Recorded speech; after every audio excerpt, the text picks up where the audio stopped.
ఒక్క మాటే లాజర్ని బయటికి తీసుకొచ్చింది. గట్టిగా చప్పట్లు కొట్టి దేవుని నామాన్ని మహిమపడదాం. లాజరు బయటికి రానగానే శవం బయటికి వస్తా ఉన్నది, ప్రేత వస్త్రములతో చుట్టబడి.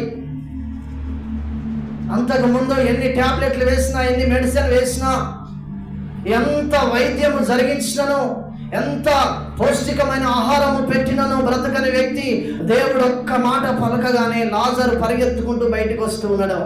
ఒక్క మాట. హల్లెలూయా. సమరయ స్త్రీ దగ్గరికి పోయి ఒక్క మాట పలికిండు అంతే.